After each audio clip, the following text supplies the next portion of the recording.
Hello दोस्तों, नमस्कार। किसी भाई का कमेंट आया है बीपी के बारे में, बताइए। हाई ब्लड प्रेशर जिसका रहता है उसके लिए मैं घरेलू नुस्खा बताने जा रहा हूँ जो बहुत ही कारगर है। आप इसका प्रयोग करेंगे तो आपका जो हाई ब्लड प्रेशर है वो एकदम ठीक हो जाएगा, नॉर्मल हो जाएगा और आप एकदम स्वस्थ हो जाएंगे। पहले जैसे ही आपको अनुभव होगा, एहसास होगा, वो भी कुछ ही पल में, 2 मिनट में आपका जो बीपी की शिकायत है वो एकदम ठीक हो जाएगी। आप धीरे धीरे गोली दवाई ले रहे हो, वो भी धीरे धीरे आप इसे डॉक्टर से सलाह लेकर के छोड़ सकते हैं। तो दोस्तों, वीडियो को पूरा ज़रूर देखें और इसको अच्छी तरह से समझें और नियमों का पालन ज़रूर करें। और पीके डाइट यानी पूर्वजों की जो डाइट थी उसका पालन ज़रूर करें। वो भी मैं आपको पूरा विवरण आपको समझाऊंगा कि पीके डाइट क्या है और पूर्वजों की डाइट क्या है। ये पूरा विवरण जानने के लिए वीडियो को पूरा ज़रूर देखें और बीपी से अगर छुटकारा पाना चाहते हो तो वीडियो को एक बार ज़रूर देख लें। इसमें मैं ऐसे टॉपिक पर बात करूंगा जो आपकी बीपी है, हाई ब्लड प्रेशर है, वो आपका एकदम ठीक हो जाएगा। तो दोस्तों, बने रहे हमारे साथ, वीडियो को पूरा ज़रूर देखें। तो दोस्तों, करना क्या है, जिसका ब्लड प्रेशर हाई रहता है उसको नमक का सेवन नहीं करना चाहिए।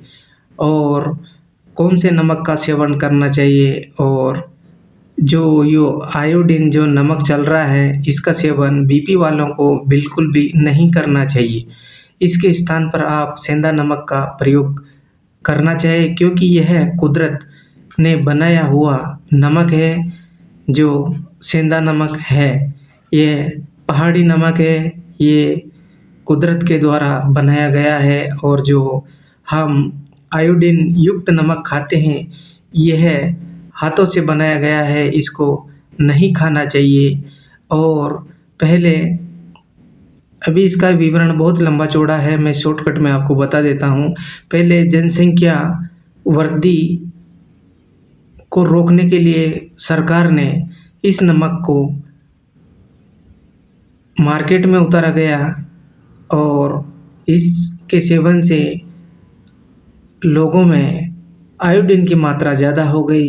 बॉडी में आयोडीन की मात्रा ज़्यादा होने के कारण नील शुक्राणु हो गए और नपुंसक लोग हो गए, जिसके कारण बच्चे पैदा नहीं हो पाते हैं। ये भी एक बड़ा कारण है क्यों नहीं हो पाते हैं, क्योंकि अगर शरीर में आयोडीन की मात्रा ज़्यादा रहेगी तो कहीं न कहीं हार्मोन्स असंतुलित होगा और वो कई महिलाओं को आज भी ऐसी स्थितियां देखने को मिलती है कि उनको बच्चा नहीं होता है। तो दोस्तों, ये क्यों होता है, क्योंकि पहले के जो पूर्वजों लोग हैं, आज से 70-80 साल के लोगों से पूछना कि पहले कितने बच्चे थे तुम्हारे, तो उन लोगों से पूछना तो 5 से ऊपर ही बताएंगे वो। आज की ये स्थिति है कि 1-2 बच्चे भी होना बहुत मुश्किल है। आईवीएफ जो करवा करवा करके बच्चों को पैदा करवा रहे हैं। तो दोस्तों, ये सब नमक का खेल है। अगर किसी को ऐसी शिकायत है तो इस नमक का त्याग कर दे और सेंधा नमक का प्रयोग करें। पहले मोटा नमक आता था, उसी का सेवन करते थे लोग। तो दोस्तों, हम बात कर रहे थे ब्लड प्रेशर के बारे में, तो आप नमक का सेवन ना करें, सेंधा नमक का प्रयोग करें। और दूसरा जो प्रयोग है, ये तो आपको छोड़ना ही है नमक। बीपी जिसका हाई रहता है उसको नमक का सेवन करना ही नहीं है और इसके स्थान पर आपको सेंधा नमक का ही प्रयोग करना है।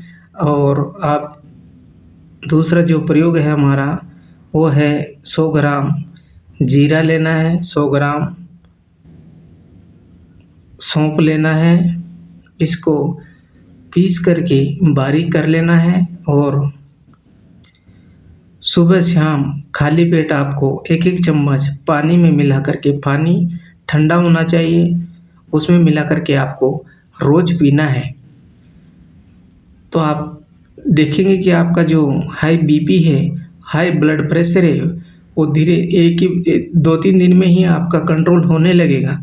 ये बहुत ही पावरफुल नुस्खा है, आप इसे करें और लाभ उठा सकते हैं। एक और पॉइंट मैं आपको बता दूं, जो ब्लड प्रेशर के लिए जो ये रिब्स रहती हैं यहाँ पर, रिब्स के नीचे ये यहाँ पे जहाँ पर ये पसलियाँ ख़त्म होती हैं, यहाँ पर पॉइंट है। ब्लड प्रेशर को कम करने के लिए 2 मिनट में ही आपका जो ब्लड प्रेशर है वो डाउन हो जाएगा, डाउन नहीं नॉर्मल स्थिति में आ जाएगा। आपको करना क्या है, ऐसे उंगलियां लेना है और यहाँ पर आपको ऐसे दबा के रखना है और कितने सेकंड तक, 10 सेकंड तक, 1 2 3 4 5 6 7 8 9 10 छोड़ देना है। फिर आपको ऐसे दबा के रखना है 10 सेकंड तक। ऐसे ऐसे आपको 5 मिनट तक आपको ये प्रयोग डेली करना है। तो आप देखेंगे कि 2 मिनट के अंदर ही आपका जो ब्लड प्रेशर है वो नॉर्मल स्थिति में आ जाएगा, आप चेक कर सकते हैं। तो बहुत ही अच्छा प्रयोग ये है, एक्यूप्रेशर वाला पॉइंट है। यहाँ पर आपको दबाना है और छोड़ना है, दबाना है और छोड़ना है, 10-10 सेकंड में आपको दबाना है, छोड़ना है। तो आप इसका प्रयोग कर सकते हैं और विलोम अनुविलोम जरूर करें। एक आल की पाल के मार के बैठना है और एक नाक से सांस लेनी है, फिर इधर से छोड़नी है, फिर इधर की बंद करनी है, फिर इधर से छोड़ना है। ऐसे आपको करना है और आपको कम से कम सुबह मॉर्निंग में 15-20 मिनट आपको पैदल घूमना है। घूमना बहुत ज़रूरी है, इससे आपका बॉडी का जो संतुलन है वो एकदम सही हो जाएगा। आपका जो बिगड़ा हुआ क्रम है वो ठीक हो जाएगा। और जब तक आप अपनी बॉडी को या फिर एक्सरसाइज आपको करना बहुत ज़रूरी है, घूमना फिरना, व्यायाम करना, ये सब संतुलन बनाना ज़रूरी है। और इससे आपको, जैसे आप खाना खाओगे बैठे रहोगे तो आपका जो खाना है वो पचेगा नहीं, सड़ेगा। तो इससे आपका मोटापा बढ़ेगा, मोटापा बढ़ेगा तो ब्लड प्रेशर हाई होगा और शुगर की बीमारी भी आपको होगी, डायबिटीज भी आपको हो जाएगा। तो आप इनसे बचने के लिए आपको रोज़ घूमना, टहलना, व्यायाम, प्राणायाम सब करना चाहिए। धीरे धीरे जब टाइम मिले तब करना चाहिए। और आपको खाना कब खाना चाहिए, खाना खाने का पूर्वजों की जो डाइट है, सुबह जैसे आप गांव में आप देखेंगे कि वहाँ पर सुबह 9 से 10 बजे के बीच में खाना हो जाता है और शाम को सूर्य अस्त होने से पहले खाना हो जाता है। जैसे 5 बजे से 6 बजे के बीच में उनका खाना हो जाता है। उनको कोई डायबिटीज़ नहीं होता और कोई जोड़ों का दर्द नहीं होता और कोई बीपी की शिकायत नहीं होती है।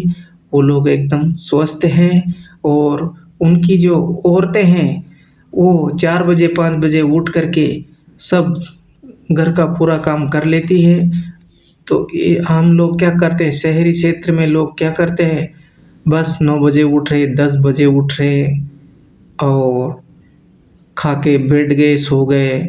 तो ऐसा नहीं करना है, थोड़ा बहुत हार्ड वर्क भी करना बहुत ज़रूरी है। जब तक बॉडी में से पसीना नहीं निकलता है, नहीं निकलेगा तो बीमारियां उत्पन्न होएगी। तो आप ध्यान रखें, भोजन बराबर 10 बजे, 9 और 10 के बीच में खूब से खूब 11 बजे तक हो जाना चाहिए। और शाम को सूर्य अस्त नहीं हो उसके पहले पहले भोजन कर लेना चाहिए। तो आपका जो हार्मोन्स है वो संतुलित हो जाएगा और आपकी बॉडी में भी बदलाव आने लगेगा और आपका जो ब्लड प्रेशर की शिकायत है वो ठीक होने लगेगी और डायबिटीज का जो पेशेंट है वो भी ठीक होने लगेगा। अगर किसी को लो बीपी की शिकायत रहती है, बीपी डाउन हो जाता है, उसको तुरंत आधा 1 चम्मच पानी में नमक मिला करके आप पिला दीजिए। तुरंत 5-10 मिनट में आप देखेंगे उसका ब्लड प्रेशर बढ़ जाएगा, आप नाप के देखिए। इसलिए बोल रहा हूँ कि जो नमक है हाई ब्लड प्रेशर वालों के लिए उसको बंद कर देना चाहिए, सेंधा नमक का प्रयोग ज़रूर करना चाहिए। तो दोस्तों इस वीडियो में बस इतना ही जानकारी देना चाहूँगा। अगर जानकारी आपको अच्छी लगे तो वीडियो को लाइक करें, शेयर करें और चैनल पर पहली बार आए चैनल को सब्सक्राइब जरूर करें। थैंक यू, धन्यवाद।